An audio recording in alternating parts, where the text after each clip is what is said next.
I had been working the night shift at Harlan County Medical for just over 2 years when I started to understand that hospitals in Appalachia are different from hospitals anywhere else. It is not merely the geography, though the mountains do press against the building on three sides like an audience that has leaned in too close, their dark silhouettes visible through every window that faces west.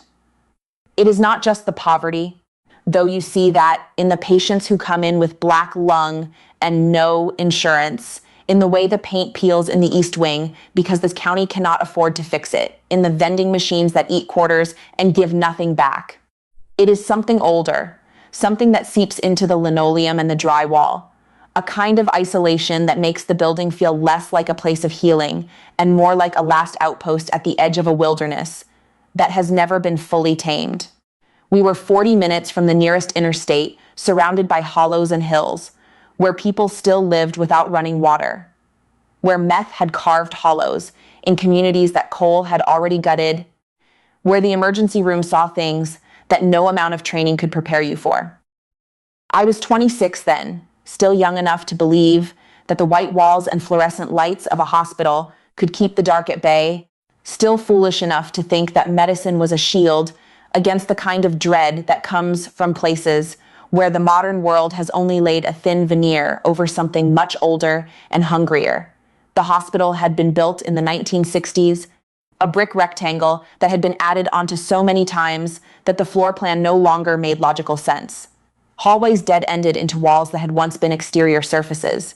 The third floor, where I worked, had a section that sloped downward at a barely perceptible angle, so that if you pushed a medication cart too fast, it would roll away from you with a momentum that felt almost deliberate. The elevators groaned and shuddered, and most of the night staff took the stairs. There were stories, of course. There are always stories in old hospitals, especially ones that sit at the edge of the mountains like ours did. Nurses talked about room 112, where the call light would go on at 3 in the morning, even when the room was empty. They talked about the pediatric ward, closed now for budget reasons, where you could sometimes hear a child crying from behind a locked door. But mostly, we talked about room 304. It was not the room itself that was wrong, exactly. It was a standard semi-private room, though the second bed had been empty for months because the hospital could not afford to staff for full occupancy. It had the same beige walls as every other room, the same linoleum that had been buffed. So many times it had taken on a yellowish patina, the same window that looked out over the employee parking lot, and beyond that, the tree line where the mountain began its steep ascent into darkness. But there was a chair in room 304. It was a vinyl recliner, the kind that families use when they are keeping vigil, upholstered in a pattern of muted blue flowers that had probably been cheerful in 1987. It sat in the corner near the window, and it had been there for as long as anyone could remember. Not because it was assigned to the room, but because every time someone tried to move it, something happened. A nurse threw out her back. A maintenance man dropped it down the stairs and broke his ankle. A housekeeper who wheeled it to storage found it back in the room the next morning. Sitting in the same corner, the blue flowers staring up at the ceiling like 100 tiny eyes. After a while, people stopped trying. They just worked around it. Mrs. Halloway came to us in late October. I remember because the leaves had turned early that year, a violent red that looked like arterial blood against the gray sky, and because the heat in the hospital had not yet been turned on, so the night shifts were spent in jackets and under blankets, stolen from the warmer supply closets. She was 63 years old, a retired school teacher from Everts, who had lived alone since her husband died of a heart attack in the produce section of the Kroger in Cumberland. She had been found in the parking lot of the IGA in Baxter, slumped against her car, her groceries scattered around her in a halo of canned goods and frozen vegetables that had begun to thaw in the unseasonable warmth. The stroke was massive, a hemorrhagic bleed deep in the left hemisphere that the neurologist described with the kind of clinical detachment that made it sound like a weather report. She would not wake up, he said. She might breathe on her own for a while, or she might not. The family should prepare themselves. Her daughter, a woman named Patricia, who wore cardigans that smelled like cigarettes and lavender, signed the papers 3 weeks later. Comfort measures only, no heroic interventions. We would keep her clean, keep her pain managed, and wait for her body to finish what the stroke had started. That was in early November. By January, Mrs. Holloway had become a fixture on the floor, a silent occupant of room 304, whose presence we acknowledged with the same routine efficiency that we applied to everything else. We turned her every 2 hours to prevent pressure sores. We suctioned her airway when the rattling became too pronounced. We changed her diapers and her sheets, and we talked to her because the textbook sheets, and we talked to her because that hearing was the last sense to go, though I often wondered what she could possibly be hearing that was worth staying for. The room always smelled faintly of urine and the vanilla air freshener that housekeeping sprayed in liberal clouds every morning. The chair sat in its corner, empty, collecting dust. I had been on nights for 6 months by then, having transferred from days after a breakup that had left me unable to sleep when the sun was up. The night shift at Harlan County Medical was a strange, liminal existence. There were 3 nurses for the entire floor, 1 aide, and a charge nurse who spent most of her time in the break room doing crossword puzzles and watching the monitors.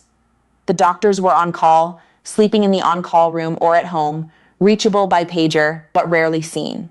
From 11 at night until 6 in the morning, the floor belonged to us, and to the patients who lay in their beds, trapped in the suspended animation of illness and medication. The lights were dimmed, but never off. The machines beeped in their arrhythmic chorus. And outside, the mountains were a solid wall of darkness, broken only by the occasional sweep of headlights from the road below, or the glow of a distant house where someone was awake at an hour that had no business being awake. I liked the solitude at first. I liked the way the world narrowed to the space between my medication cart and the patient rooms, the way my thoughts became simple and immediate. Check the vitals, pass the meds, chart the I's and O's. There was no room for existential dread when you were calculating drip rates. But solitude has a way of curdling into isolation, and isolation into something else entirely. Something that watches you from the corners of rooms and follows you down hallways that seem longer than they were during the day. The winter had been hard that year. A cold snap had settled over the mountains in December and refused to lift, sending temperatures plunging into the single digits, freezing pipes in the older sections of the hospital, and driving the local wildlife down from the heights. We had seen deer in the parking lot, their eyes reflecting the security lights in alien bursts of green. A maintenance man named Roy swore he had seen a cougar slinking along the tree line, though the game warden said there were no cougars in Kentucky anymore. And there were people, too. Not patients, not visitors, but wanderers. The cold drove them out of the hills and hollows, out of the abandoned mining camps and the tarp-ripper shacks that dotted the mountainsides. They came to the hospital not because they were sick, but because it was warm, because the emergency room doors were always open, because the fluorescent lights and the smell of industrial cleaner offered a kind of civilization that they had otherwise lost touch with.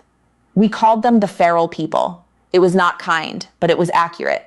They came in with matted hair and layers of clothing that stank of wood smoke and unwashed skin, their eyes too bright or too dull, their speech a rambling torrent of conspiracy and religious ecstasy.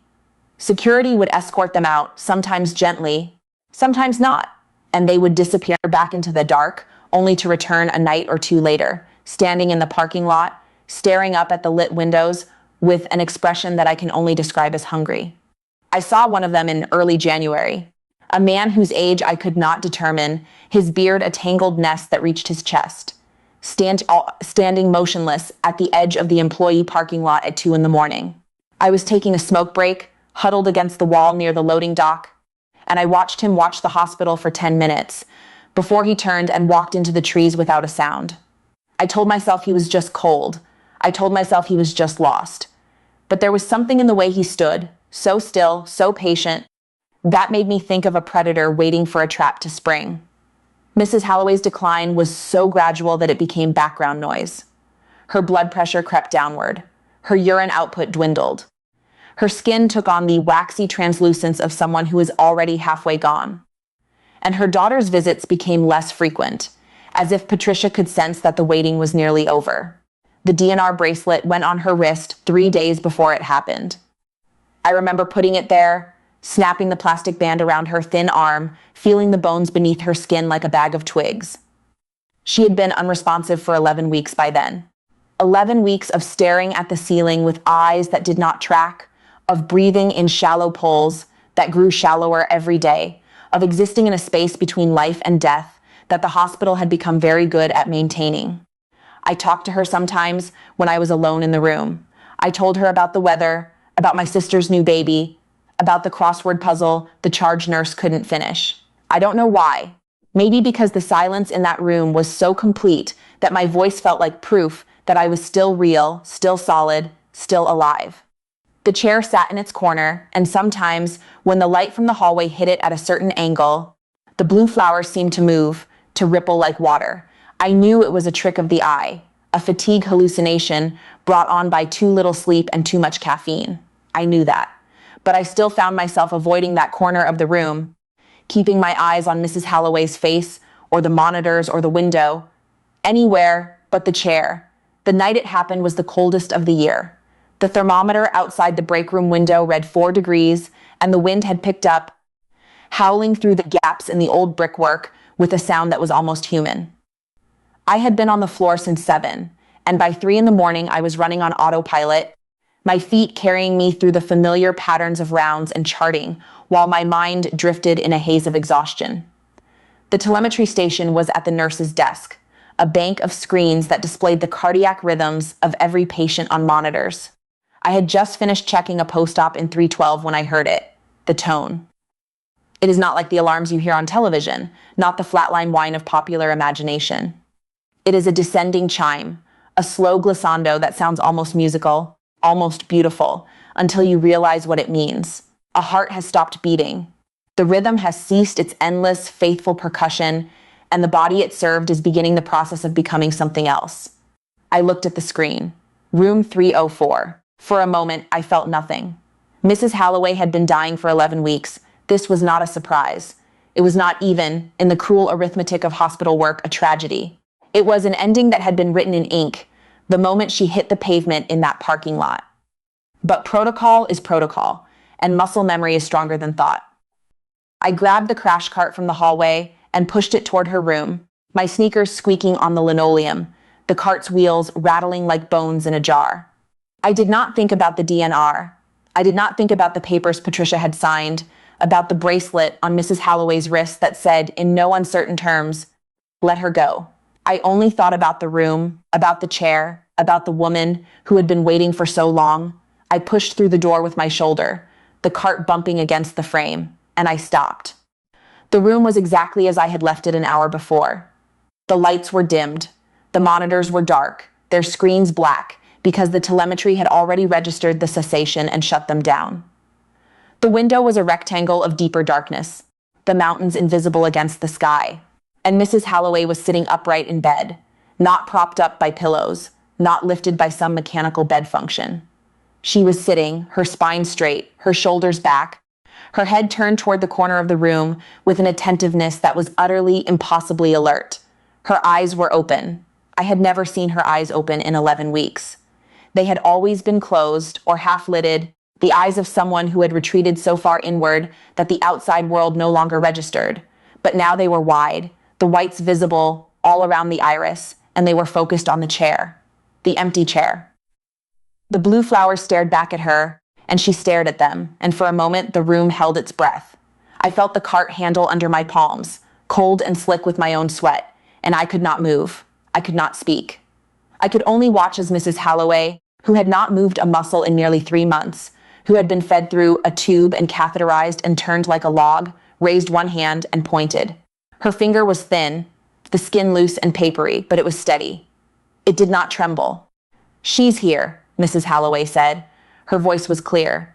It was the voice of a schoolteacher, precise and well-modulated, with none of the slurred dysarthria that her chart said would never improve, none of the weakness that should have accompanied 11 weeks of atrophy. It was a voice that rang in the small room like a bell. "She's been sitting there since Tuesday." I turned to look. The chair was empty. The vinyl was smooth, unbroken by any weight, the blue flowers undisturbed. There was no indentation, no warmth, no sign that anyone had sat there in hours or days or weeks. I turned back. Mrs. Halloway was lying down again. Her eyes were closed, her hand was at her side. and the telemetry monitor, which had been silent, gave one final flat tone. The time of death was 3:04 a.m. I stood there for a long time. I do not know how long. The cart was still against my hip, and my hands were shaking so badly that I had to grip the handles to make them stop. I checked her pulse, because that is what you do, even when you know. There was nothing. Her skin was already cooling, taking on the temperature of the room, of the air, of the mountain that pressed against the window. I called the charge nurse. I called the doctor. I went through the motions, the paperwork, the pronouncement, the wrapping of the body in clean sheets, the waiting for the funeral home to send someone up from Cumberland. Patricia came in the morning, her cardigan buttoned wrong, her eyes red but dry. She did not cry. She had been crying for 11 weeks, and there was nothing left. I helped her pack Mrs. Halloway's things, the few items that had accumulated in the room's single drawer: a toothbrush, a nightgown, a photograph of her husband, the one from the Kroger produce section, smiling in a way that seemed obscene now. And when Patricia was gone, and the room was empty, and the bed had been stripped down to the mattress, I found myself standing in the corner looking at the chair. It was just a chair. It was vinyl and metal and old foam padding. But I could not make myself sit in it. I could not even make myself touch it. I told myself I would not think about what she had said. I told myself it was a terminal lucidity, a phenomenon well documented in hospice literature, a final burst of neural activity that sometimes granted the dying a moment of clarity before the end. I told myself that she had been hallucinating, that the stroke had damaged her temporal lobe, that the words meant nothing. But I kept hearing her voice, clear as a bell. She's been sitting there since Tuesday. And I kept seeing her hand, steady and sure, pointing at a chair that had been empty for years. I started asking questions, not directly. I did not want to be the new nurse who talked about ghosts. But I listened in the break room. I lingered during shift change. I made friends with a housekeeper named Doris, who had worked at Harlan County Medical for 30 years and knew where all the bodies were buried, metaphorically and otherwise. It was Doris who told me about Ellen Cartwright. She had been a nurse on the 3rd floor, back in the 90s, when the hospital was still fully staffed and the pediatric ward was still open. She was 42 years old, divorced, with a son who lived in Lexington and never visited. She worked nights, the same shift I worked now, and she had a habit of taking her breaks in room 304. Not because she had a patient there, Doris said, but because it was quiet, because the second bed was usually empty, because she could sit in the vinyl chair and close her eyes for 15 minutes without anyone bothering her. She died there on a Tuesday. A pulmonary embolism, sudden and massive, a blood clot that traveled from her leg to her lung and killed her before she could stand up. They found her in the chair, slumped to one side, her hand still holding the paperback novel she had been reading. The book was still there, Doris said, in a box in storage. Nobody had the heart to throw it away. I checked the date. 4 years ago. 4 years ago this Tuesday, I checked the calendar. Mrs. Halloway had died on a Tuesday. I did the math again and again, but the math did not change. I tried to keep working nights. I needed the money, and I needed the solitude, or at least I thought I did. But the hospital had changed for me. The 3rd floor, which had been a familiar landscape, became a maze of shadows and wrong angles. The hallway to room 304 seemed longer every night, the door at the end of it a mouth waiting to open. I started seeing things. Not ghosts, nothing so dramatic. But movement in my peripheral vision, a shape in the window of 304 when the room was empty. The sound of someone sitting down, the creak of vinyl from behind a closed door, and the feral people. They were worse in the deep winter, driven down from the hills by cold and hunger, and they seemed to congregate near the hospital with a frequency that felt deliberate. I saw the bearded man again, standing in the parking lot at 3 a.m, but he was not alone. There were others, shapes in the darkness beyond the reach of the security lights, standing motionless, looking up, not at the building. At the 3rd floor, at the window of room 304. I asked security about them, and they shrugged. They were harmless, they said. Just cold, just lost. But I watched them from the break room window, and I saw the way they stood, patient and still, and I thought of Mrs. Halloway's hand pointing. She's been sitting there since Tuesday. I started taking the long way around to avoid passing 304. I started using the stairs instead of the elevator, because the elevator stopped at the 3rd floor, with a lurch that felt like a hand reaching up from a grave. I started drinking more coffee, then more, until my hands shook all the time, and my heart raced and I could not tell the difference between exhaustion and terror. The night I finally broke was in late February. The cold had lifted slightly, a thaw that turned the snow to gray slush and filled the air with the smell of wet earth and decay. I was passing medications, my cart squeaking ahead of me, when I heard a voice from room 304. The room was empty. It had been empty since Mrs. Halloway kept closed because of a plumbing issue that maintenance had not gotten around to fixing. But I heard it, a woman's voice, low and conversational, as if she were talking to someone in the corner. I stopped in the hallway. The lights flickered, a problem we had been having for weeks, a surge in the old wiring that made the fluorescents buzz and dim. The voice stopped. I stood there for a full minute, my hand on the wall, feeling the plaster beneath my palm, the vibration of the building's ancient heating system. Then I walked to the door. I put my hand on the handle. It was cold, so cold it burned. I pushed. The room was dark. The bed was stripped. The window was open, though I knew it had been locked, a thin rectangle of black night air that smelled like the mountain, like pine and wet stone, and something else, something animal. The chair was turned. It was facing the window, its back to me, but I could see that it was occupied. There was an indentation in the vinyl, a shape where someone had been sitting. The blue flowers were pressed down, slowly rising, as if the weight had just been lifted. I ran. I did not close the door. I did not call security. I ran down the hallway, down the stairs, past the emergency room, out into the parking lot where the slush soaked through my shoes and the cold air hit my lungs like a fist. I sat in my car for an hour before I could drive. I did not look up at the third floor. I did not need to. I knew what I would see. I transferred to days the following week. The day shift was harder in some ways, more chaotic, more crowded, more exposed to the raw machinery of the hospital in full operation. But the sun was up. The mountains were visible, green and solid and ordinary, and room 304, when I passed it on my rounds, was just a room. The chair was in its corner, empty. The blue flowers faded but inert. I told the charge nurse that I needed a change for my health, that the night shift was affecting my sleep, my mood, my stability. She did not ask questions. She had worked at Harlan County Medical for 20 years, and she knew that some transfers did not need explanation. I saw Patricia Halloway once, in the cafeteria buying a coffee. She did not recognize me. I did not remind her. We stood 5 feet apart, waiting for the machine to finish brewing, and I thought about telling her what her mother had said in those final moments. I thought about telling her that someone had been keeping vigil in that room, someone who had been waiting for years, someone who had finally found the company she was looking for. But I did not. What would I have said? That her mother woke up and pointed at a chair?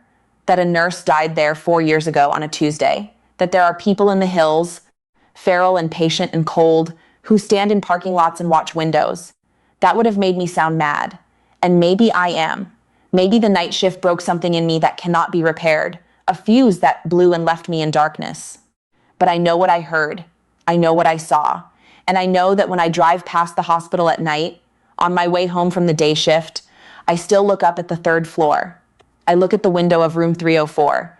And sometimes, if the lights are right, if the mountain is dark enough and the sky is clear, I can see a shape in the chair. Not a patient, not a visitor. Just a woman sitting with her legs crossed, reading a book, waiting for her break to end, waiting for someone to join her. I do not go back to the third floor after dark. I do not take the stairs near that wing. I have learned, in the way that all nurses eventually learn, that there are some wounds medicine cannot heal, some diseases that do not show up on a chart, some presences that do not require a diagnosis to be real. The hospital keeps its own hours. The mountains keep their own secrets. And in room 304, in the corner by the window, someone is always sitting. She has been sitting there since Tuesday. She will be sitting there still, long after the rest of us have gone home. I had been working the night shift long enough to know that the hour between 4 and 5 in the morning is when the hospital surrenders. It is not a dramatic collapse, not a crash or a scream, but a slow exhalation, a loosening of the grip that the daytime world maintains on the building's sense of order. The doctors have all gone home or retreated to the on-call rooms, where they sleep with their pagers clutched like rosaries. The administrators are absent. their offices dark caves of polished wood and locked filing cabinets. Even the security guards, two men who split the 12-hour darkness between the lobby and the parking lot, begin to sag in their chairs around this time, their coffee growing cold in styrofoam cups, their eyes fixed on the grainy monitors that show empty hallways and still elevators. It is the hour when the machines seem louder, when the IV pumps chime with a frequency that feels personal, when the pneumatic tube system sighs in the walls like a thing breathing in its sleep. And it is the hour I had learned when people die. Not all of them, of course. Death in a hospital is democratic, arriving at noon as often as midnight. But there is something about 4 a.m, that deepest trench of the night, when the body seems to finally believe that no one is watching, that the social contract of staying alive until morning has been broken by the world's indifference. I had seen it too many times to count. The respiratory pattern changes first, a Chain-Stokes rhythm that rises and falls like a tide going out for the last time. Then the color goes, not all at once, but in stages, the lips bluing, the nail beds turning the color of wet slate, the skin taking on a waxy translucence that makes the person look like a wax museum figure left too near a heat lamp. And then the rattle. That sound has no business being as loud as it is. It is just air moving over pooled secretions in a throat that no longer remembers how to swallow. But it sounds like a locomotive trying to climb a hill, a mechanical protest against the inevitable.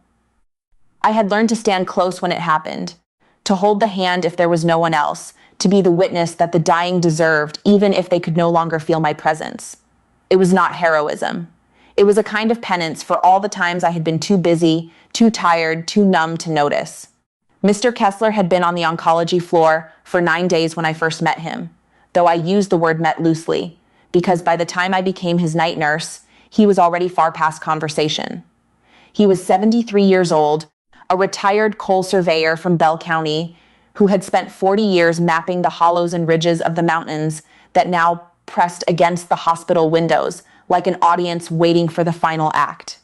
His chart said he had metastatic small cell lung cancer, diagnosed too late, spread to the liver and bones, a constellation of disease that had turned his body into a hostile landscape. He had come to us from home hospice because his daughter, a woman named Angela who lived in Knoxville and drove the 2 hours north every other day, could no longer manage his pain. The morphine had stopped being enough. The breakthrough pain had become the baseline. He needed a pump, an observation, and a level of care that the cracked walls of his miner's cottage could not provide. I read all of this in his chart during the shift report at 7 p.m, sitting in the break room with the day nurse, a woman named Carol, who had been at the hospital for 30 years, and who spoke about her patients with the weary affection of someone describing relatives she had grown tired of, but still loved. She told me that Mr. Kessler was a quiet man, that he had not spoken in 2 days, that his daughter had finally accepted the reality and had signed the comfort measures paperwork that afternoon. No CPR, no intubation, no escalation, just keep him comfortable and let him go. Carol handed me the narcotic keys and said, almost as an afterthought, that she had sat with him for an hour that afternoon while Angela went to get food, and that he had opened his eyes once, looked directly at the wall, and said a name, Eleanor, just once. Then he was gone again, back behind the veil of morphine and dying brain cells. Carol did not know who Eleanor was. The chart listed his wife as deceased, but her name was Margaret. I wrote the name in my pocket notebook, the way I wrote down all the small mysteries that accumulated during a shift, the unresolved details that the paperwork could not capture. I told myself I would ask Angela when she came back, but I never did. Some questions feel like trespassing, even when you are invited into the room. The oncology floor at our hospital was a converted wing of the original building, constructed in 1958 and added onto so many times that the floor plan had become a kind of architectural palimpsest, layers of construction hiding the bones of what had come before. The rooms were small, the ceilings low, the windows narrow rectangles that looked out over the employee parking lot, and, beyond that, the interstate that cut through the mountains like a scar. But room 412, where Mr. Kessler lay, had a view of the old rail yard now abandoned, where coal cars sat rusting on tracks that led nowhere. At night, the security lights illuminated the empty cars in bursts of sodium orange, and if the wind was right, You could hear the metal groaning as it expanded and contracted in the cold. The room had 2 beds, though the second had been empty for weeks, stripped down to the mattress, used only as a surface for spare linens, and the portable monitor that beeped softly in the corner. The computer, Workstation 4, sat on a rolling cart near the window, its screen perpetually smeared with fingerprints and the ghostly residue of disinfectant wipes. I hated that workstation. It was the oldest in the hospital, running a version of our electronic medical record system that lagged by 3 seconds every time you clicked, that timed out after 90 seconds of inactivity, that had a habit of freezing during the narcotic count and forcing you to log in again while the pharmacy tech waited on the phone. But it was the only computer in the room, so I used it, cursing under my breath, entering vitals and assessments and medication passes with the mechanical efficiency that the job required. Mr. Kessler's chart was simple. Q4H vitals, though we had stopped waking him for them because there was no point in disturbing a man who was already leaving. Pain assessment by proxy, his daughter's observations entered as quotes. Nutrition, NPO, activity, bed rest. The plan of care had been reduced to a single line in the physician's notes. Continue comfort measures. Support family. I checked on him at midnight, and he was the same. The morphine pump clicked softly, counting down the minutes until the next dose. His breathing was shallow but regular, a slow tide that seemed to barely disturb the surface of his body. Angela was asleep in the recliner, wrapped in a blanket that smelled of the industrial laundry, her face pale in the light from the hallway. I did not wake her. At 2, I checked again. His blood pressure had dropped, 92/58, but that was expected. His heart rate was tachycardic, a fluttering thing that seemed to be racing toward something rather than away from it. I charted the numbers and moved on. There were other patients. A post-op Whipple in 408 who was pulling out his NG tube. A woman in 415 with COPD exacerbation who kept taking off her oxygen to smoke a vape she had somehow smuggled in. The night shift is a triage of attention, and Mr. Kessler, stable in his dying, required only observation. I remember sitting at the nurse's station at 3:30, finishing a cup of coffee that had gone cold, looking out the window at the mountains. They were invisible, absorbed into the sky, but I knew they were there. I always knew they were there. The Appalachians do not announce themselves with grandeur like the Rockies or the Sierra Nevada. They are older, softer, more intimate in their menace. They surround you. They hold you in. And on nights when the fog came down, they disappeared entirely, leaving you with the disorienting sense that the world ended at the hospital parking lot, that nothing existed beyond the reach of the security lights. It was on nights like that, and this was one of them, that I felt the isolation most acutely. The hospital was an island. The interstate was a river we could not cross. And somewhere in the hills, in the hollows and the abandoned camps, there were people who had chosen to live outside the boundaries altogether. The feral people, the other nurses called them, not because they were animals, but because they had gone wild in a way that was hard to define. They lived in the woods, in tarpaper shacks and rusted trailers, coming down only when the cold became lethal or when they needed something that the forest could not provide. We saw them sometimes in the ER, brought in by sheriff's deputies or good Samaritans who had found them wandering the roadside. They smelled of wood smoke and unwashed skin and something else, something mineral and ancient like the inside of a cave. Their eyes were wrong, not crazy. Exactly, though some of them were certainly mad. But wrong in a way that suggested they had seen things in the hills that had recalibrated their understanding of what the world contained. They looked at the fluorescent lights with suspicion. They looked at the nurses with a hunger that was not sexual or violent, but something more primal, something that made you want to check that the doors were locked. I had not seen any that night, but I thought about them as I drank my cold coffee. I thought about how thin the walls were, how easily a person could walk in from the dark and disappear into the stairwell. I thought about how little it would take for the hospital to become just another hollow, just another place where the wilderness reasserted itself.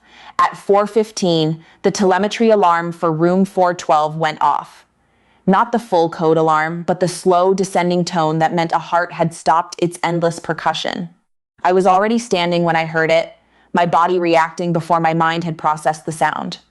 I walked to the room, not running, because there was no need to run. There was no code to call, no crash cart to push. Just the final act of a play that had been running for months. Angela was awake when I entered, standing by the bed, her hand on her father's shoulder, her face composed in a way that terrified me more than tears would have. She had known. She had been waiting for this sound, this moment, this ending. I moved to the other side of the bed and took Mr. Kessler's hand. It was still warm, but the warmth was fading, leaking out into the room like air from a punctured tire. His chest was still. The rattle, which had been a constant background noise for days, was gone. In its absence, the room felt unnaturally quiet, as if the air itself had been waiting for permission to move. I checked for a carotid pulse, holding my fingers against his neck for a full minute, feeling nothing but the slow cooling of his skin. I listened to his chest with my stethoscope, hearing only the silence of organs that had finished their work. I looked at the clock. 4:15. I looked at Angela. She nodded. She did not speak. There was nothing to say. I stayed with her for 20 minutes, holding her father's hand, watching the color drain from his face in stages that seemed almost deliberate, as if his body were showing us the process, teaching us what it meant to stop. When I finally released his hand, it fell to the sheet with a soft sound that I can still hear, years later, in the quiet moments before sleep. I helped Angela gather her things. I called the doctor, who pronounced him over the phone, his voice thick with sleep. I filled out the death packet, the forms that turn a person into a body, into a set of procedures and notifications and legal requirements. I signed the death note at 4:23, my signature shaky from caffeine and the strange adrenaline that comes from witnessing an ending. I cleaned him, or as much as I could, sponging his face and hands, straightening his limbs, closing his eyes. Angela sat in the recliner, watching me with a blankness that I recognized. It was the look of someone whose grief had not yet arrived, who was still in the antechamber of loss, waiting for the door to open. When I left the room, it was just after 5. The sky was still black, but there was a quality to the darkness that suggested the beginning of its end, a thinning at the edges. I went to the nurse's station and charted the death. Time of expiration, 0415. I saved the note and closed the chart. I did not go back to room 412. The morning shift arrived in a flurry of coats and coffee cups and complaints about the traffic on the interstate. I was in the break room, finishing my documentation, my eyes burning from the fluorescent lights and the 18 hours of wakefulness. The sacred ritual, as I called it, of passing narcotics and praying. The night had been quiet enough to finish my charting before the day nurse started asking questions. I was behind. There had been the post-op in 4:08, the COPD lady who had finally fallen asleep, a new admission at 2 a.m. from the ER, a homeless man with frostbite who needed IV antibiotics and a social work consult that would not happen until Monday. My documentation was a backlog of half-finished notes and vital signs that I had scribbled on paper towels and the back of my hand. I logged into the system at 6:47, my fingers stiff on the keyboard, my mind already on the drive home, on the bed that waited for me in the apartment I shared with no one. I pulled up Mr. Kessler's chart first, because death notes needed to be closed out before the funeral home arrived, before the body could be released. I scrolled through the timeline, checking that all the boxes were checked, that the physician's note was co-signed, that the discharge summary had been initiated. And then I saw it. A vital signs entry, timestamped 0602. Blood pressure, 120/78. Heart rate, 72. Respiratory rate, 16. Oxygen saturation, 98% on room air. Stared at the numbers. I read them 3 times, then 4, as if repetition would force them to make sense. These were not the vitals of a dead man. These were the vitals of someone healthy, someone resting, someone very much alive. On a 73-year-old with metastatic lung cancer, these numbers would have been a miracle. On a corpse that had been dead for 2 hours, they were an impossibility. I checked the monitor. The portable had been disconnected at 4:30, rolled into the corner, its screen dark. There was no telemetry feed. There was no source for these numbers. I assumed, with the desperate logic of the exhausted, that it was a system glitch. A delayed sync, a buffer error, the old workstation coughing up data that had been stuck in its digital throat and vomiting it onto the chart 2 hours late. I flagged it for IT, typing a brief message about a phantom vital signs entry on a deceased patient, and moved on.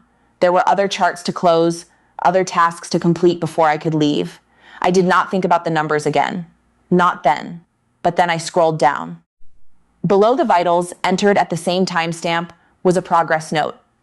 I clicked on it and the text expanded in the small window, black letters on a white background that seemed to glow with a brightness that hurt my eyes. Patient resting comfortably in bed, requests ice chips, family at bedside, no acute distress, will continue to monitor. It was signed with my credentials, my name, my title, my employee ID number, but I had not written it. I knew I had not written it.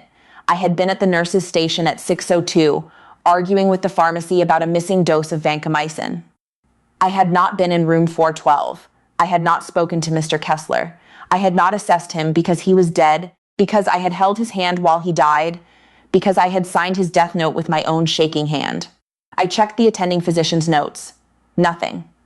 The night float, a resident named Patel, who spent his nights in the ICU and only answered pages for cardiac arrests, had not been on the floor.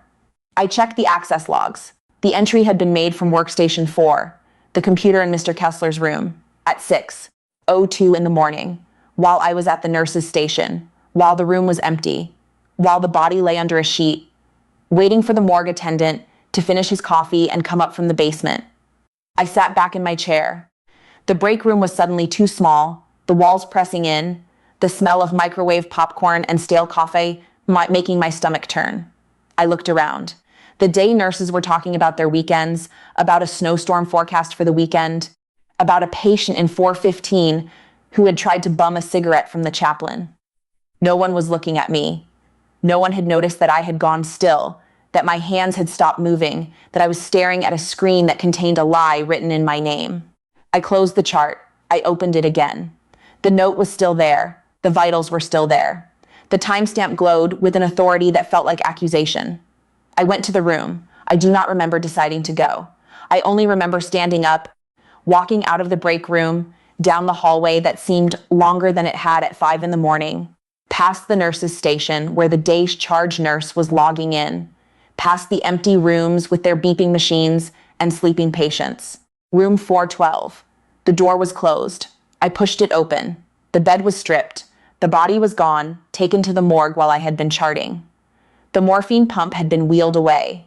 The room smelled of disinfectant and the lingering sweetness of death, that peculiar odor that no amount of cleaning can fully erase. The portable monitor sat in the corner, its screen dark, its cords coiled like sleeping snakes. The recliner where Angela had sat was pushed back against the wall, but the bedside chair, the hard plastic one that usually sat near the window, had been pulled up to the bed. Close. Intimate, as if someone had been sitting there, leaning forward, speaking to the person in the bed.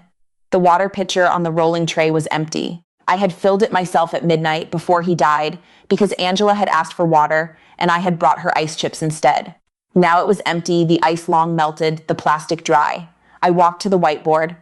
Every room had one, a small magnetic board where we wrote the date, the nurse's name, the physician's name, the goals for the day.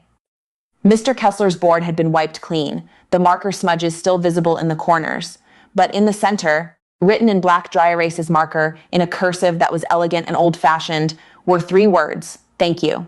A. I knew the handwriting. I had seen it in his admission paperwork, in the consent forms that he had signed 9 days ago, before the morphine had stolen his coherence. A shaky but deliberate script, the letters slanted to the right, the cross on the T written with a flourish that spoke of a time when penmanship was taught in schools. Arthur. His first name was Arthur. I touched the letters. They were dry. They had been there for a while. I looked at the computer, workstation 4. Its screen was dark, but the power light blinked slowly, green and alive. I reached out and touched the mouse. The screen flared to life, the login page appearing, the cursor blinking in the username field. I did not log in. I stepped back. I stepped back again until my shoulder blades hit the doorframe. The room was wrong, not haunted in the way of movies, not with rattling chains or spectral figures. It was wrong in a way that was worse. It was plausible. The chair was moved. The picture was empty. The note was written. These were things that could have explanations. A housekeeper could have moved the chair. The ice could have melted. A doctor could have written the note and forgotten. But I knew. I knew in the way that you know when you wake up in a dark room and sense someone standing at the foot of your bed, even though you cannot see them. I knew that Mr. Kessler had not finished his business, or that something had not finished with him. I deleted the vitals. It took 3 clicks, a confirmation, a reason for deletion that I typed as system error. I deleted the progress note. Another 3 clicks, another lie. The chart was clean now, restored to the proper narrative. A man who had died at 4:15 a.m. and had stayed dead. But the deletion felt like a cover-up. It felt like tampering with evidence. I went back to the break room and sat down. The day nurse, Carol, was there, eating yogurt and reading a romance novel. She looked up at me. "You okay?" she asked. "You look like you've seen a ghost." I almost laughed. I almost told her everything. But what would I have said? That a dead man had charted his own vitals? That he had written a note in my name? That his handwriting was on the whiteboard? She would have thought I was tired. She would have thought I was cracking under the strain of nights, of death, of the isolation that the shift imposed. And maybe she would have been right. Maybe that was the explanation. I had been awake for 20 hours. I had watched a man die. The mind plays tricks. The EMR system glitches. The handwriting was similar, not identical. The chair could have been moved by anyone. I told myself these things as I drove home, my headlights cutting through the fog that had settled in the valley, the mountains invisible on either side. I told myself these things as I lay in bed, the sun rising behind the blackout curtains, the sounds of the day beginning outside my window. I told myself these things for 3 days, until I had to go back. I requested not to be assigned to room 412. I did not say why. I said it was because of the view, because the rail yard noise bothered me, because I preferred the south-facing rooms. The charge nurse, a practical woman named Henderson, who had seen too many nurses burn out to question small requests, gave me 408 instead. I thought that would be the end of it. I thought I could file the experience under exhaustion, hallucination, and move on. But the hospital had other plans. On my first night back, I was passing meds at 2 in the morning when I saw a figure in the hallway near 412. It was not a patient. Patients do not walk the halls at 2 in the morning without an IV pole or a nurse escort. It was a man, standing with his back to me, looking at the door of 412. He was wearing a hospital gown, the kind that ties in the back, and his feet were bare on the linoleum. His hair was thin and white. I called out, "Sir, are you lost?" He did not turn. I walked toward him, my sneakers squeaking, my hand already reaching for the phone at my waist to call security. When I was 10 feet away, he turned. It was not Mr. Kessler. I knew that immediately. This man was younger, heavier, with a face that was unfamiliar. But his eyes were wrong. They were Mr. Kessler's eyes. I do not mean that they looked similar. I mean that they held the same expression, the same distant focus, the same look of someone who was staring at something that existed behind the plane of the visible world. He looked at me, and he smiled. Then he walked into room 412, and when I followed, seconds later, the room was empty. The bed was made, the chair was in its corner, but the whiteboard had been wiped clean, and in the center, in the same elegant cursive, were new words. "Still here, A." I ran. I did not care who saw me. I ran to the stairwell and down 3 flights, out into the parking lot, where the cold air hit my face like a slap. I stood there until my hands stopped shaking.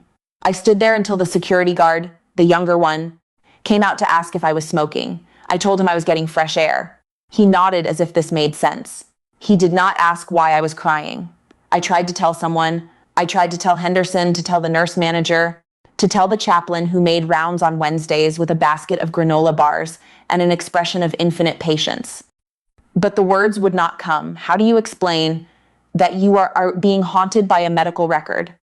How do you describe the terror of timestamps, the way that 6:02 in the morning has become a number that makes your chest tighten?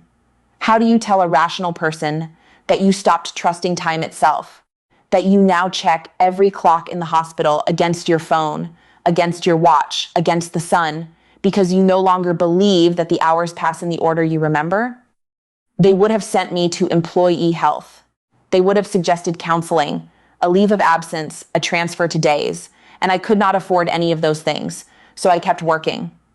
I kept walking past room 412, keeping my eyes on the floor, ignoring the whiteboard unless another nurse was with me.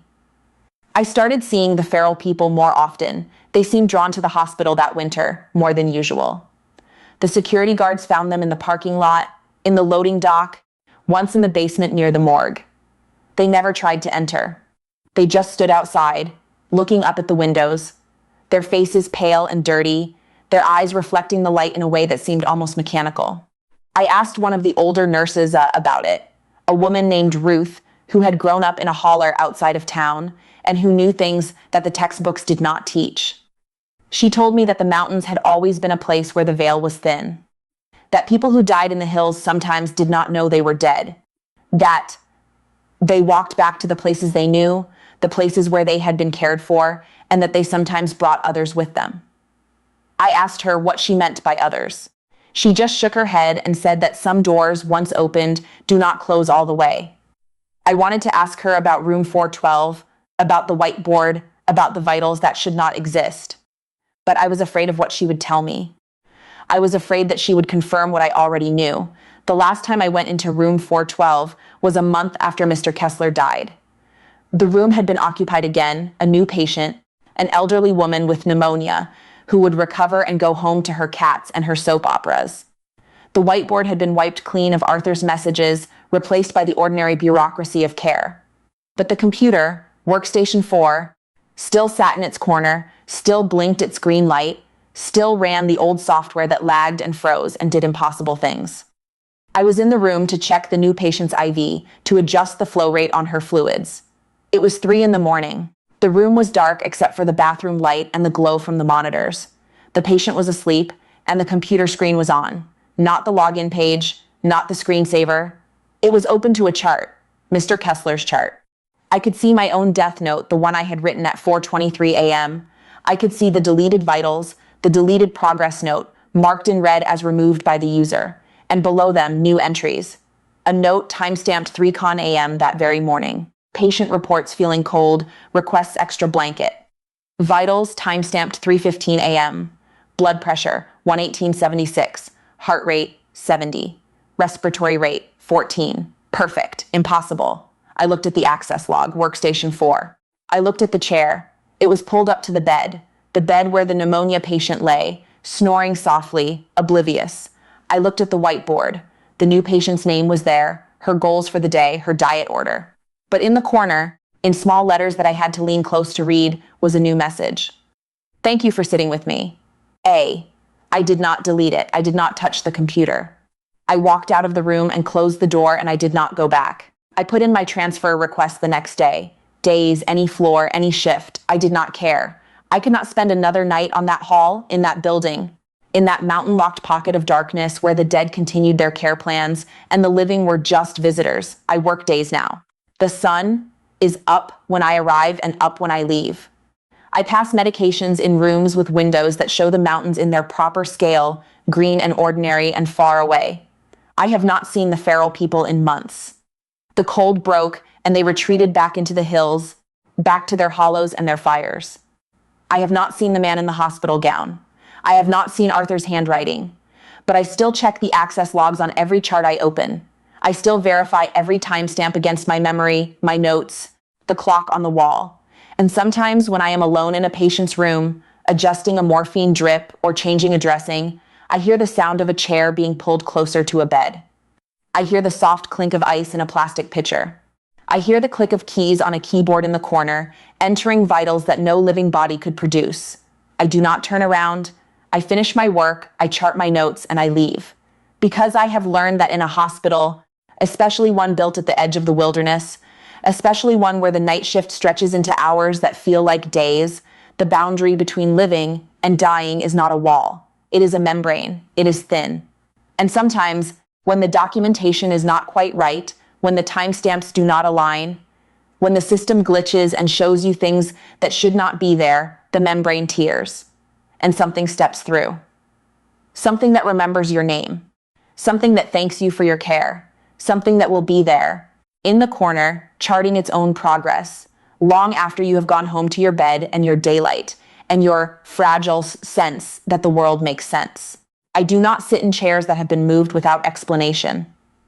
I do not drink from pitchers that empty themselves. And I do not, under any circumstances, trust a timestamp that says 6:02 in the morning. Because I know now that time is not a river. It is a circle. And the dead have all the time in the world to make their entries. I had been working trauma at Pikeville Medical for 8 months, when I stopped believing that the dead stay gone. Though I should clarify that this was not a sudden conversion, not a moment of dramatic revelation accompanied by thunder and flickering lights. It was a slow accumulation, a gathering of evidence so gradual that I did not realize I was being convinced until the conviction was already lodged in my chest, like a shard of ice that would not thaw. I was 27 years old, still young enough in my nursing career that the senior staff called me kiddo and trusted me with the tasks that required speed, but not yet the ones that required judgment. Trauma nursing is a baptism by fire, and Pikeville was a fitting place for it. We served a catchment area that covered 3 counties in the eastern Kentucky mountains, a region where the coal seams had been emptied decades ago, and the towns that remained were held together by stubbornness and disability checks. The hospital sat on a ridge above the Lavisa Fork, a brutalist concrete structure from the 70s that had been renovated so many times the floor plan resembled a maze designed by someone who hated the concept of straight lines. The trauma bay was in the basement, down a ramp that flooded every spring when the river rose, and the air down there always smelled of damp concrete and the particular metallic tang of old blood that had seeped into the grout. We called it the pit. It was not affectionate. It was descriptive. The mountains pressed against the building on 3 sides, their silhouettes visible through the narrow windows that lined the top of the walls, and, at night, when the fog came down from the heights, the hospital seemed to float in a sea of gray, disconnected from the rest of the world. I had grown up in Louisville, where the hills are gentle, and the lights of other houses are never more than a block away, and the isolation of Pikeville took me months to adjust to. There were no other buildings visible from the trauma bay ramp, just trees and darkness and, sometimes, the distant glow of a single headlamp, moving along a logging road that had no business being traveled at 2 in the morning. The night it started was in late November, when the cold had settled into the mountains with the determination of a predator that had found a den it liked. I remember the temperature because the heating in the pit was always erratic, blasting furnace-hot air near the ceiling, while the floor remained cold enough to chill your feet through your shoes, and that night I had worn 2 pairs of socks. The radio had crackled at 11:47 p.m., the dispatcher's voice flat and professional. Penetrating chest wound, GSW, 20-year-old male, ETA 4 minutes. We had been quiet for most of the evening, the kind of eerie lull that experienced trauma nurses learn to distrust, and the sudden activation sent a jolt through the room that felt almost physical. Dr. Chen was the attending, a compact woman in her 40s who had trained in Baltimore and returned to Pikeville because, she said, she was tired of watching people die from things they could have survived if they had just had insurance. She was brilliant and terrifying, and she moved through trauma resuscitations with the economical precision of a butcher who knows exactly where the joints are. I was assigned to the cart, which meant I was responsible for the O-negative, the plasma, the rapid infuser, the endless choreography of blood products that turns a trauma bay into an abattoir. The patient came in pale and tachycardic, his shirt soaked through, a single entrance wound beneath his left clavicle that promised mischief somewhere in the mediastinum. The paramedics had intubated him in the field, and his breathing was being handled by a machine that hissed and clicked with mechanical indifference. We worked fast. In trauma, speed is not a virtue. It is a necessity. The chest x-ray showed a hemothorax. Chen called for a thoracotomy tray. The surgical resident, an exhausted man named Patel, who had been on call for 36 hours, began to prep the left side.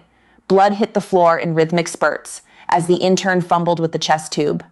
I hung the 6th unit of O-negative and watched the bag deflate with a speed that made my stomach clench. And that was when I saw him.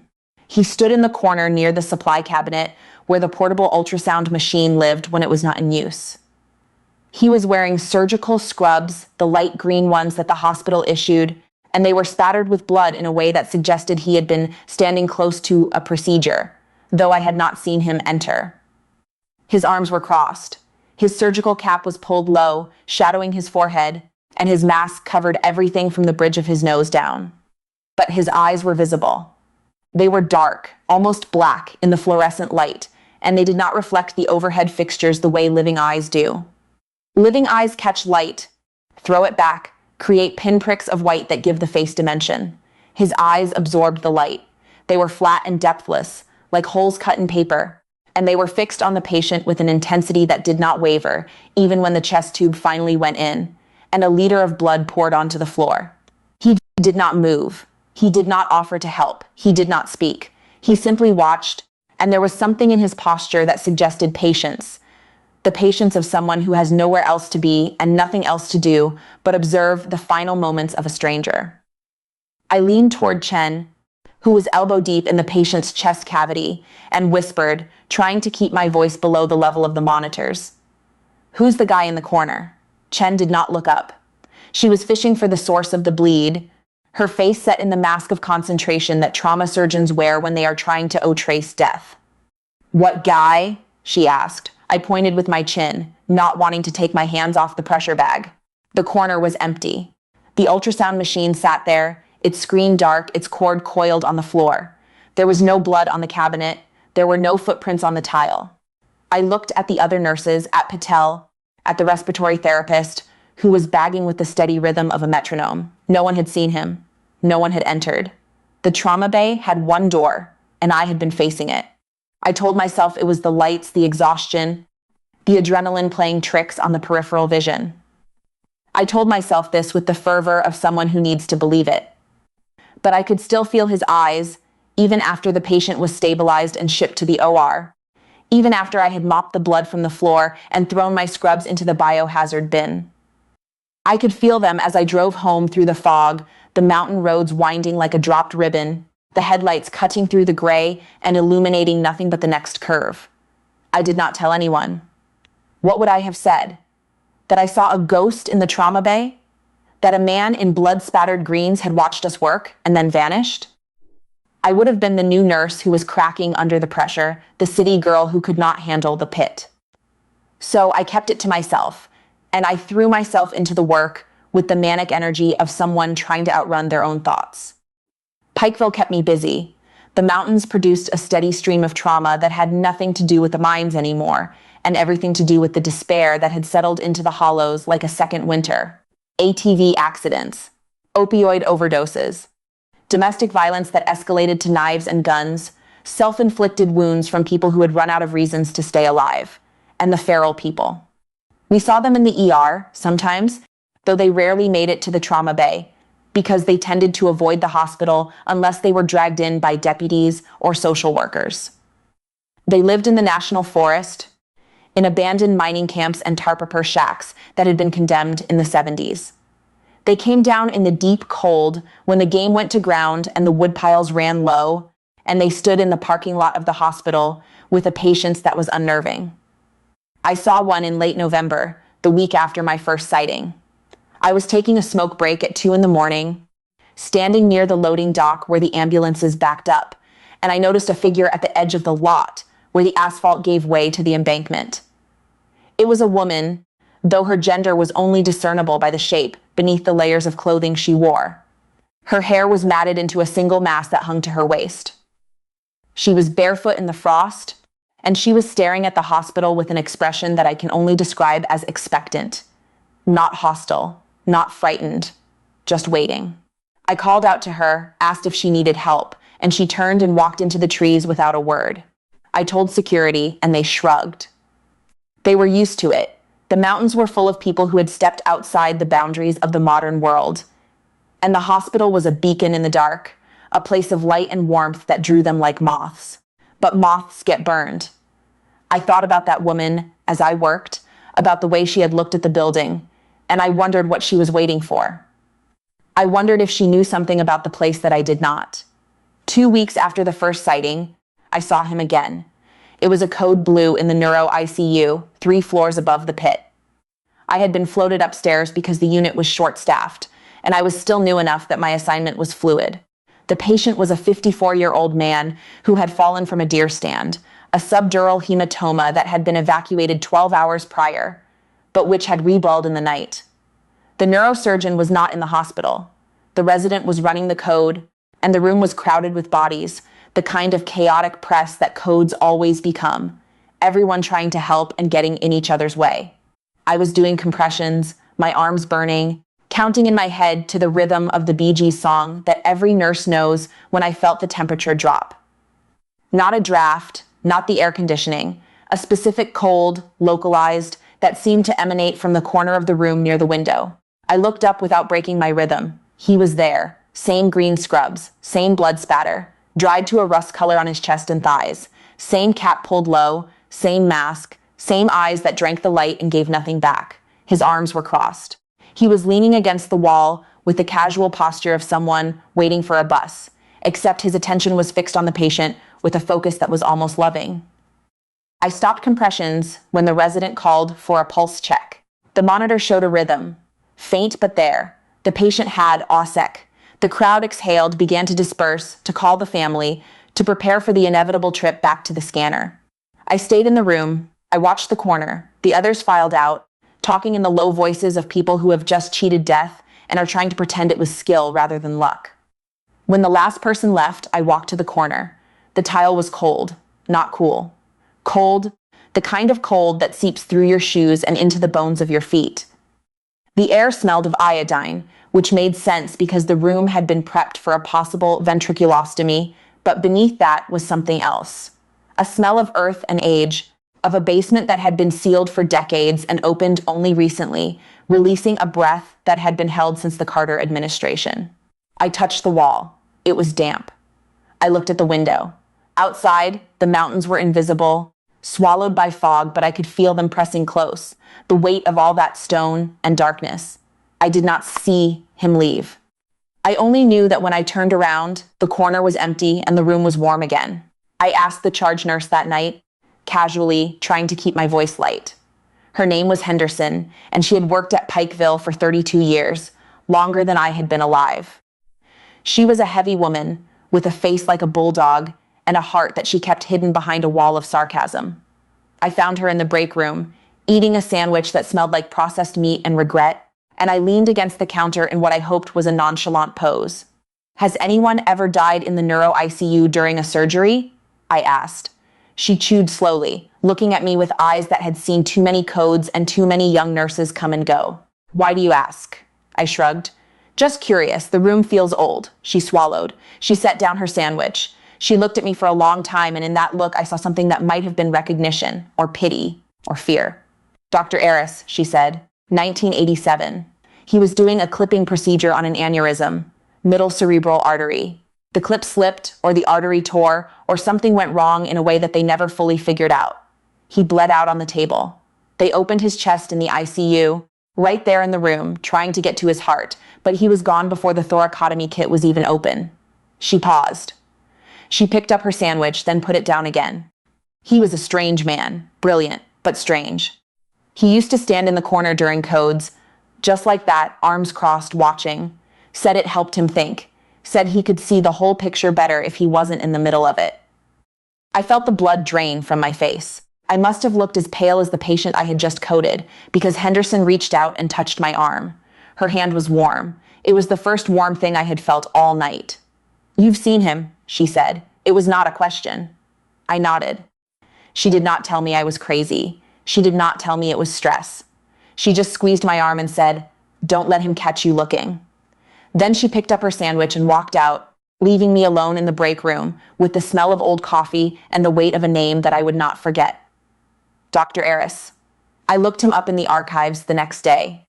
The hospital kept a library of old personnel files and photographs in a basement room that smelled of mildew and the particular despair of institutional memory.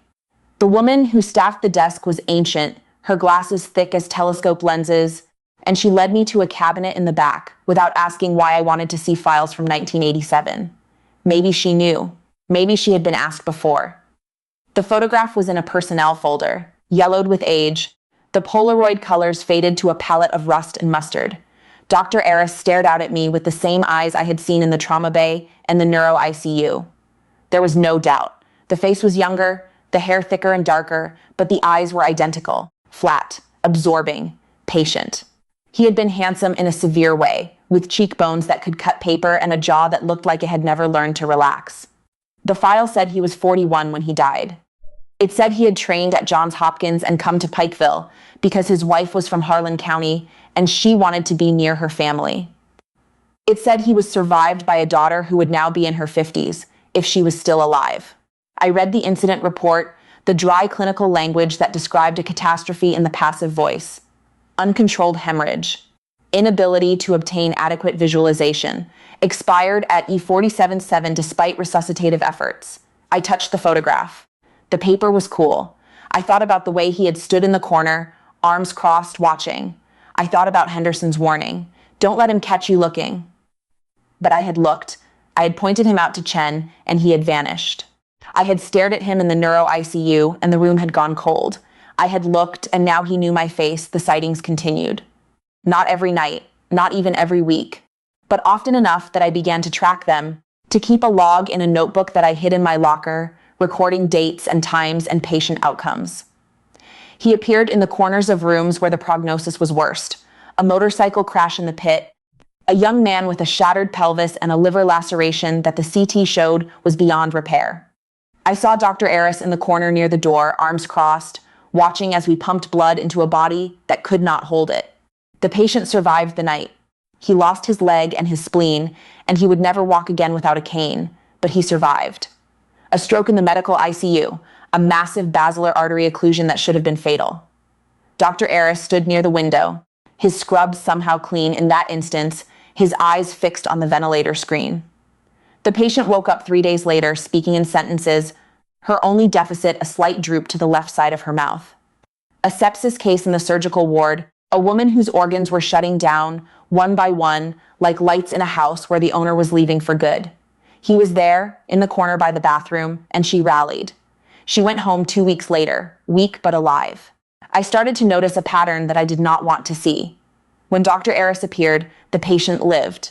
Not well, not whole, but they lived. The young man with the shattered pelvis would wake up screaming from nightmares he could not describe.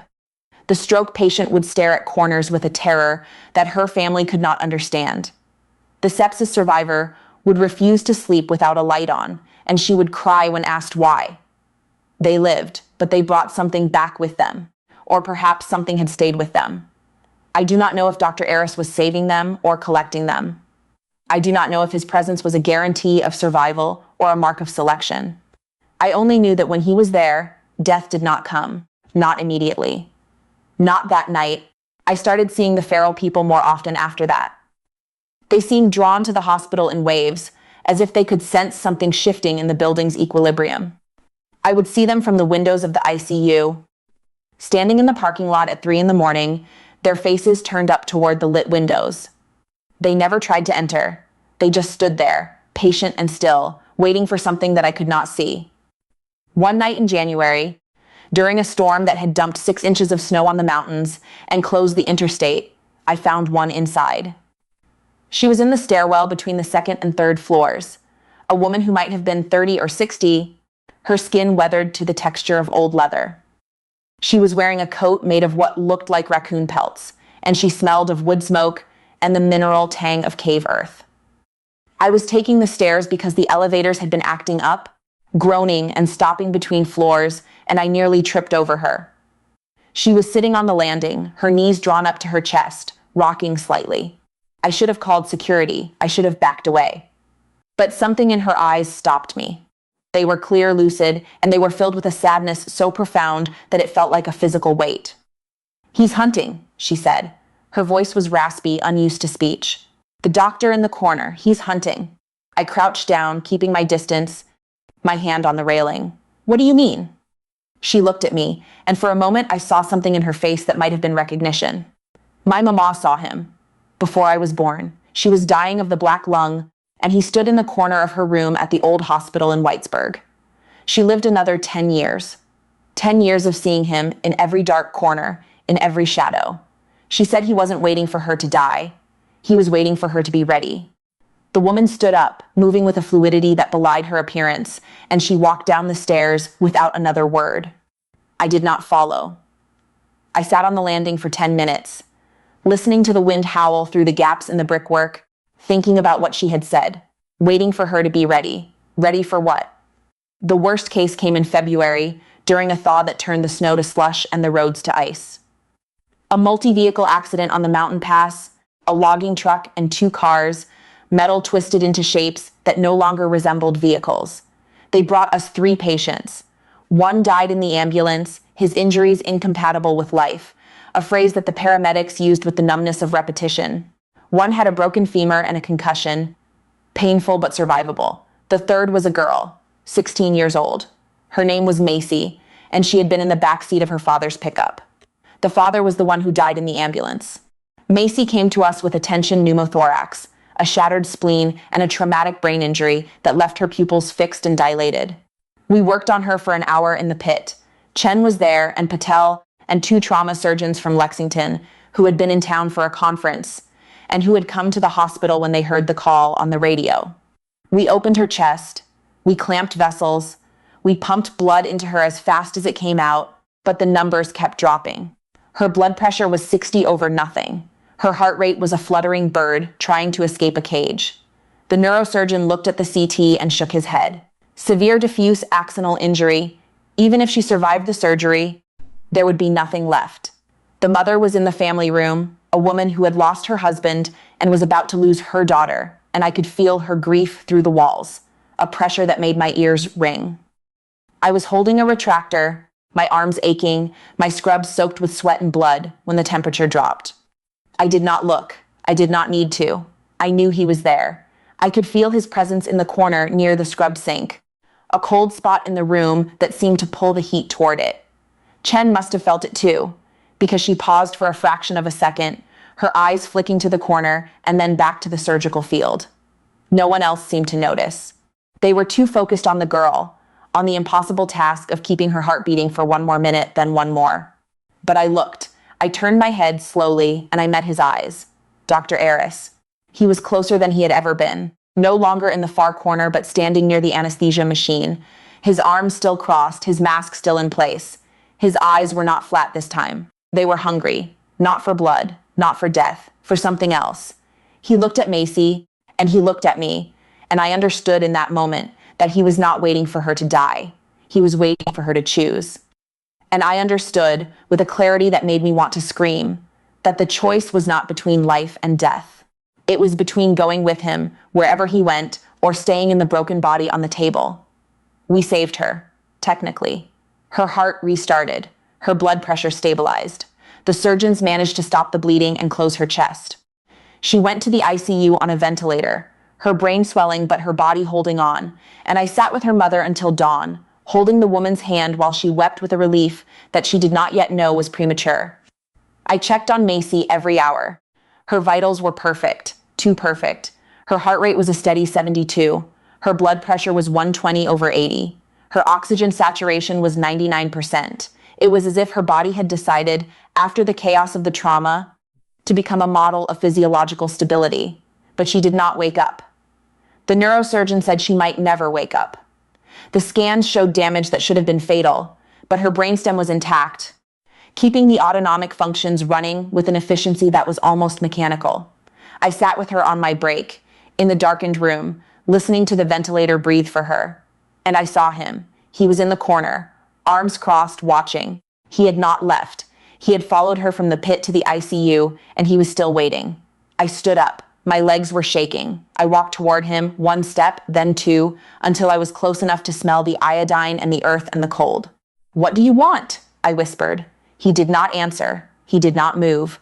But his eyes shifted from Macy to me, and in that shift I felt something pass between us, a communication that had no words but carried weight.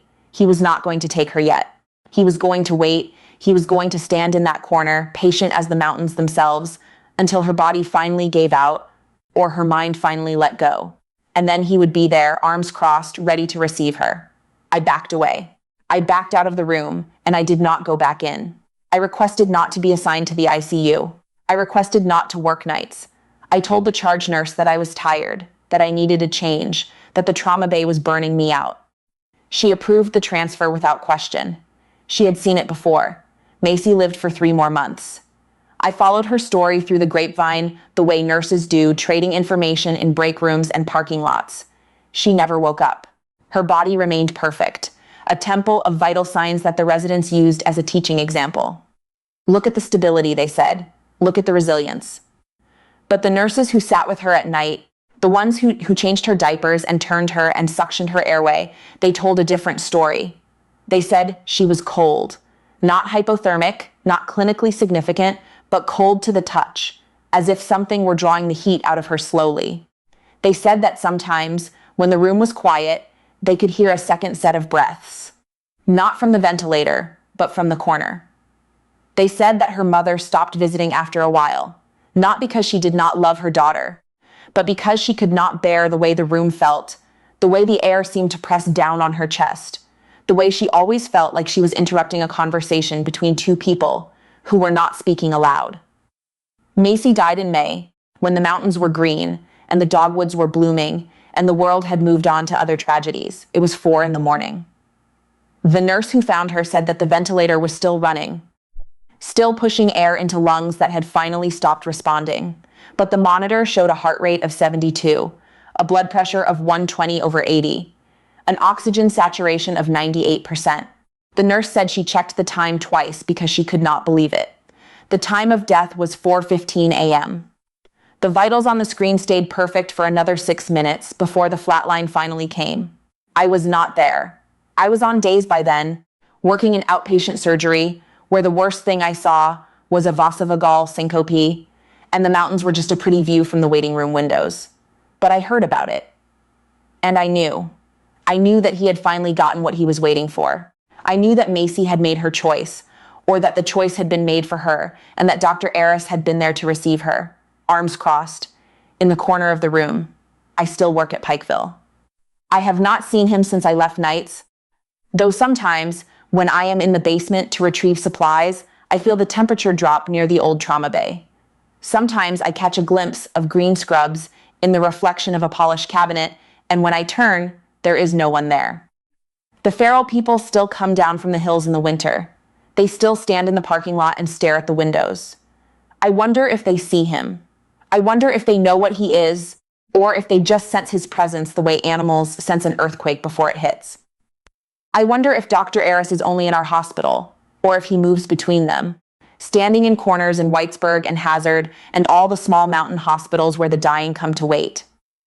I wonder if he was always this way, even when he was alive, standing apart from the chaos, watching with those flat black eyes, waiting for the moment when the living became the dead, and the dead became his. I do not have answers. I have stopped looking for them, but I do not work past midnight anymore. I do not enter rooms where the prognosis is worst without turning on every light. And I never, ever stand with my arms crossed.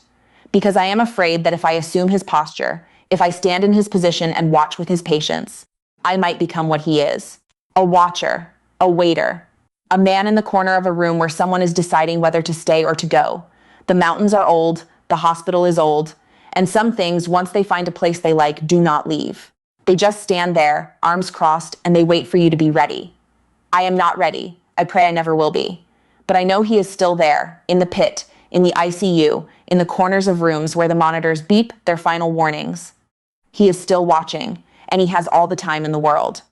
The clipboard felt heavier than it should have, though I knew that was impossible, because it was the same plastic clipboard I had carried every morning for the last 14 months, the same one with the cracked corner and the faded sticker from the pharmaceutical rep that advertised a blood pressure medication nobody prescribed anymore. It was just after 6 a.m, that liminal hour when the surgical floor at Harlan County Medical existed in a state of suspended animation, the night shift too tired to care, and the day shift not yet caffeinated enough to begin its assault on the day. The lights in the hallway were dimmed to a setting the maintenance man called twilight, a sickly amber that made the linoleum look like old nicotine stains, and the walls seemed to sweat a yellowish damp. I was doing routine chart checks, the sacred and tedious ritual of verifying consents, before the attendings emerged from their on-call rooms, with their coffee and their God complexes, when I found it sandwiched between a surgical timeout checklist and a pre-op antibiotic administration record for the cholecystectomy in room 508, a do not resuscitate order.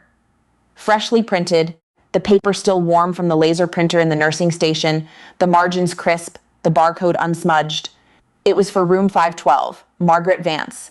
Post-op day 2 from a Whipple procedure. I did not know Margaret Vance. I had never been assigned to the surgical floor during daylight hours, and I had certainly never met her.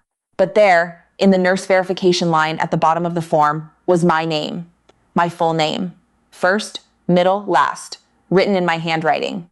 I stared at the letters as if they were in a foreign language, my brain refusing to assemble them into meaning.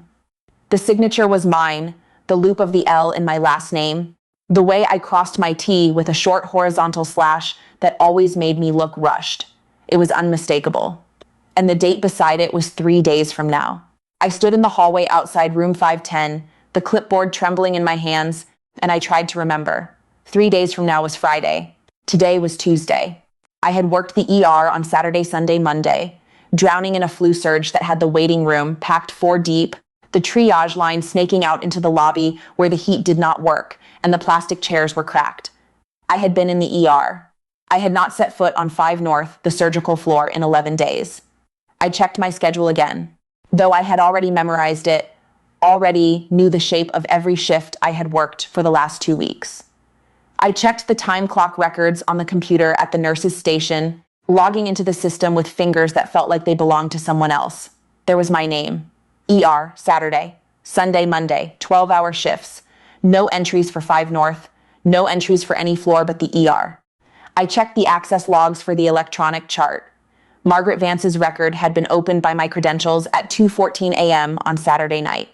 I had been in the ER at 2:14 a.m. on Saturday night, holding down a combative drunk who had fallen through a plate glass window and was trying to pull his sutures out with his teeth. I remembered the blood on my shoes. I remembered the security guard's face. I could not have been on 5 North. I could not have signed a DNR for a woman I had never met. And yet the paper said I had. The handwriting said I had. The date said I would. The attending physician's signature on the DNR was illegible to me, a scrawl that might have been anyone's, though I had worked at Harlan County Medical long enough to recognize most of the surgeons' signatures by their peculiar flourishes. This one I did not know.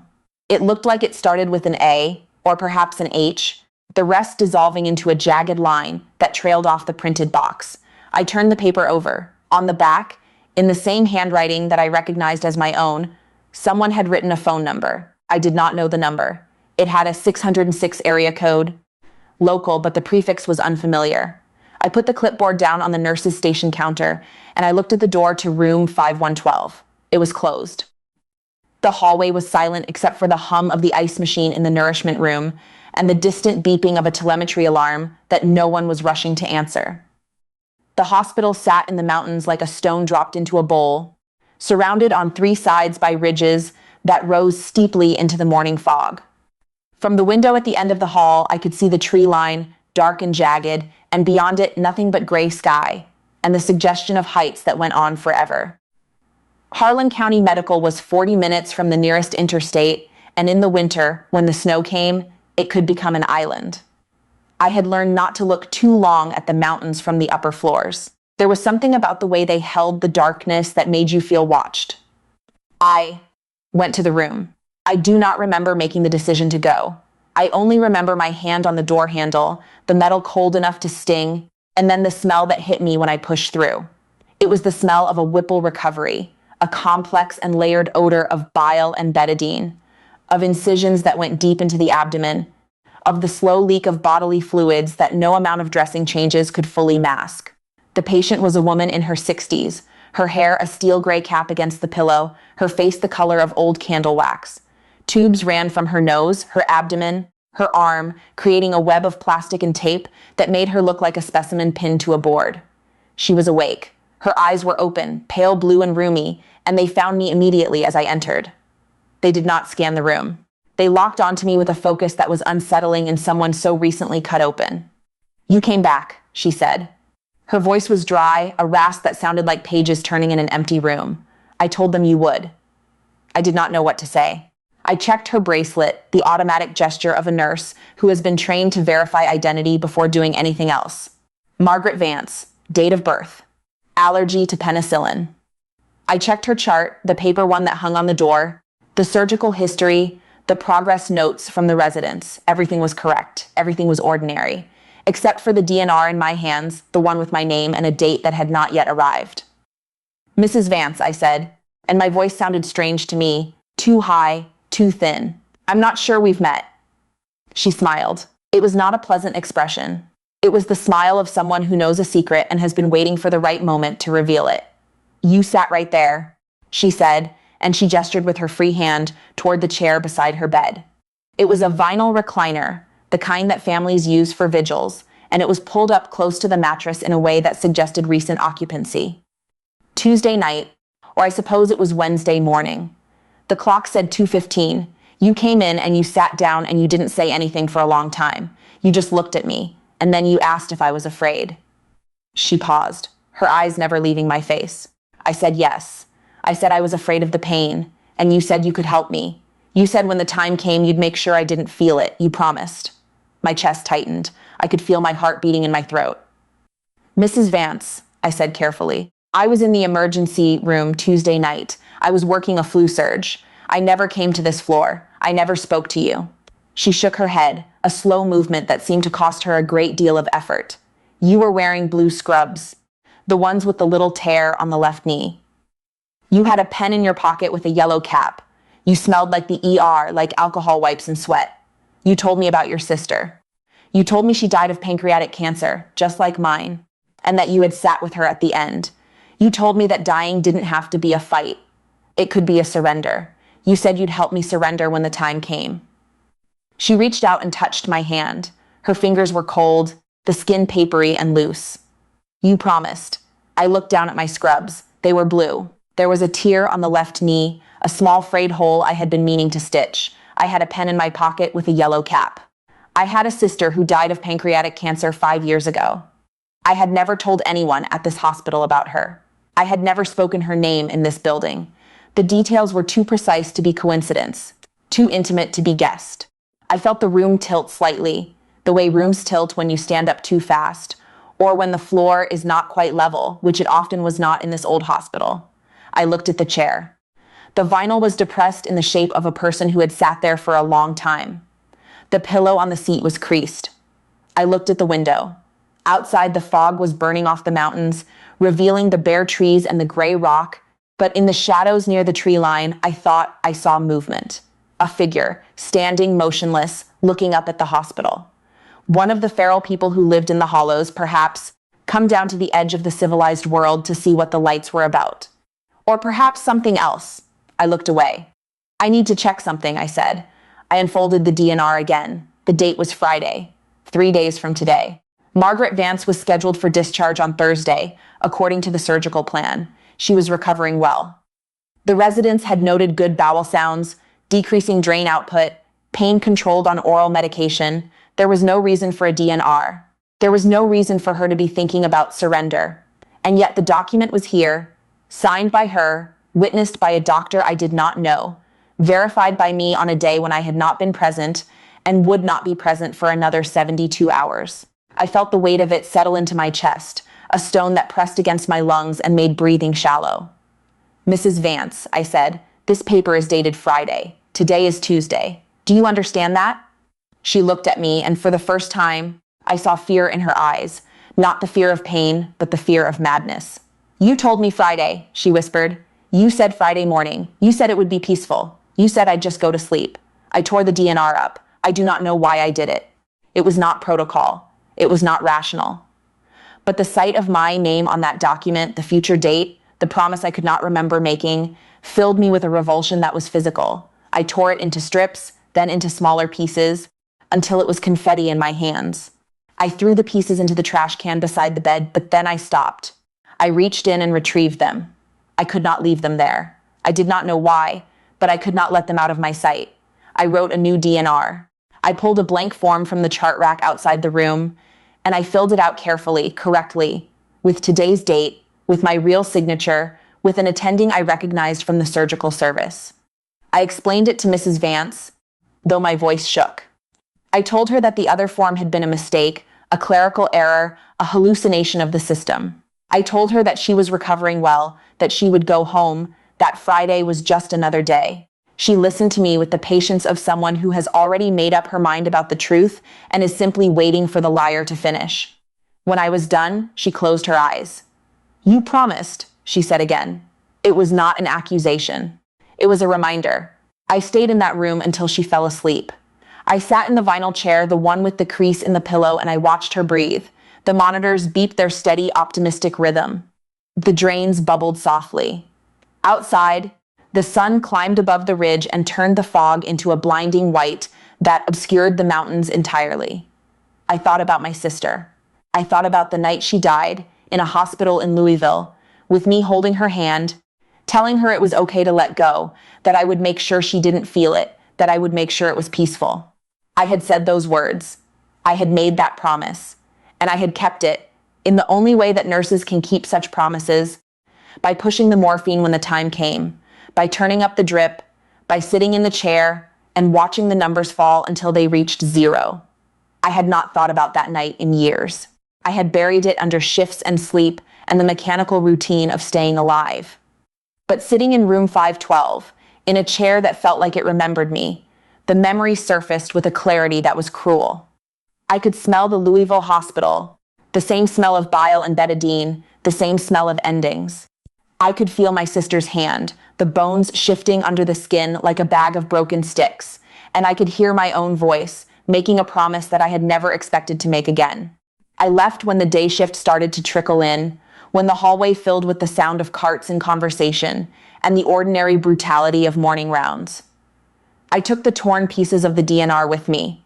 I put them in the pocket of my jacket, and I carried them through the day like a talisman or a tumor. I went home to my apartment, a one-bedroom above a closed hardware store on Main Street, and I spread the pieces on my kitchen table.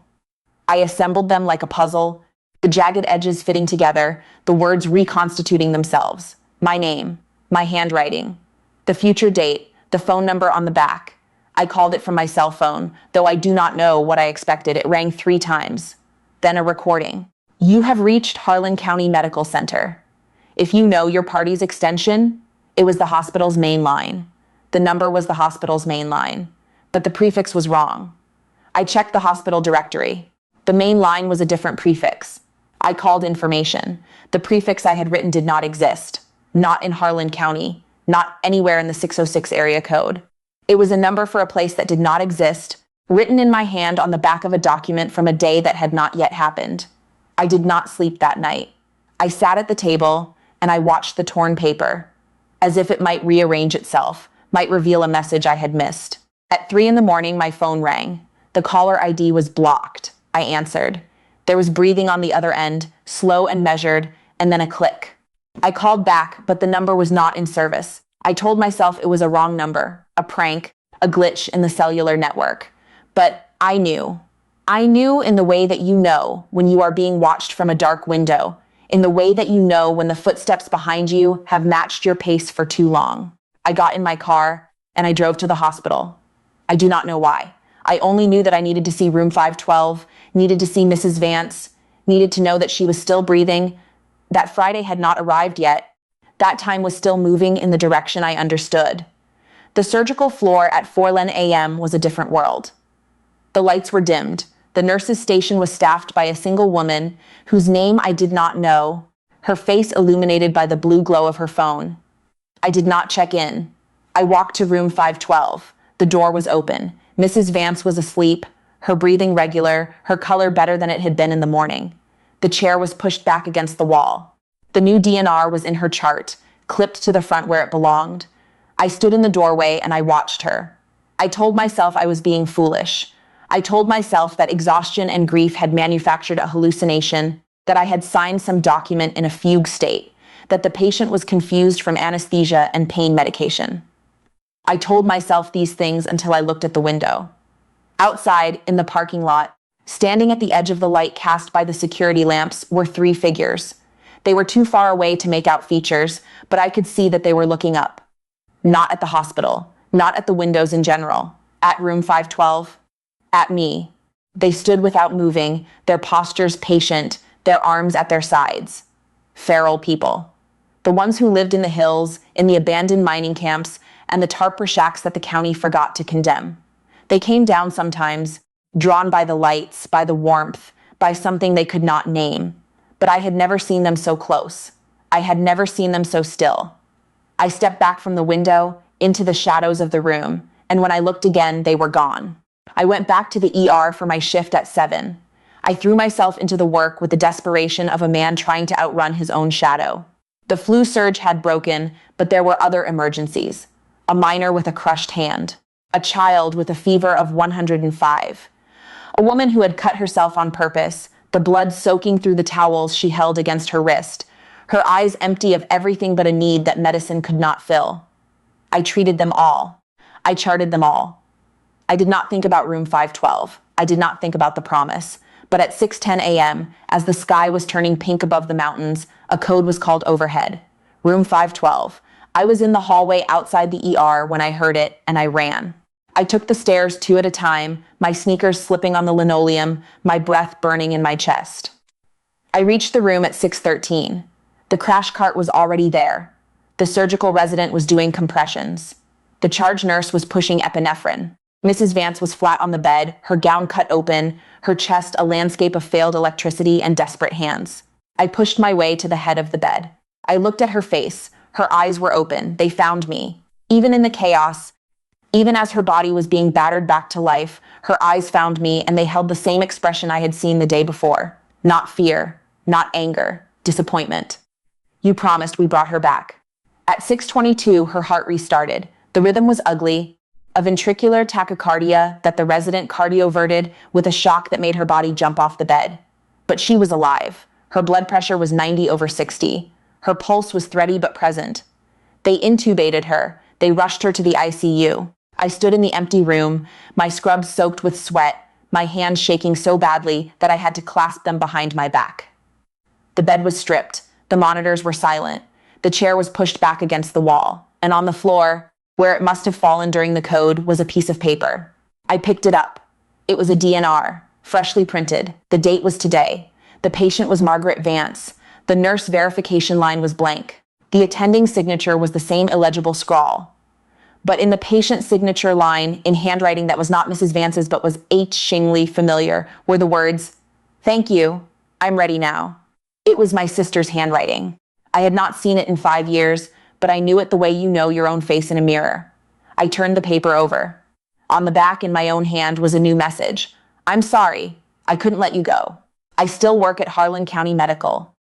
I transferred to days to outpatient surgery, where the worst thing I see is anxiety and the mountains are just a view from the parking lot. I keep the torn pieces of the first DNR in a box in my closet. I keep the second one, the one from the floor, in my locker at work. I do not look at them, but I know they are there. Mrs. Vance survived. She was discharged to a nursing home 3 weeks after the code, her heart damaged but beating, her mind sharp, her eyes following me whenever I passed her room in the ICU. She never spoke to me again. She did not need to. The promise hung between us, unfulfilled, a debt that I had incurred in a future I had refused to allow. Sometimes, when I drive home from the day shift, I see figures standing at the tree line. They do not move. They do not wave. They just watch. I do not know if they are waiting for me to keep my word, or if they are waiting for me to make a new one. I do not know if the woman I sat with on Tuesday night was me, or if it was someone wearing my face, or if time in this hospital folds back on itself like a pleat, allowing the future to reach back and touch the present with a cold hand. I only know that I tore up a document that should not have existed, that I broke a promise I do not remember making, and that somewhere, in a version of Friday that I prevented, Margaret Vance died peacefully in her sleep, without pain, without fear, with my hand on hers. I brought her back. I pumped her chest, and I pushed the drugs, and I forced her heart to beat again. I do not know if I saved her.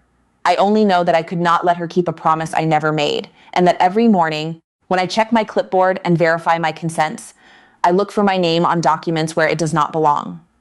I look for dates that have not arrived. And I wait.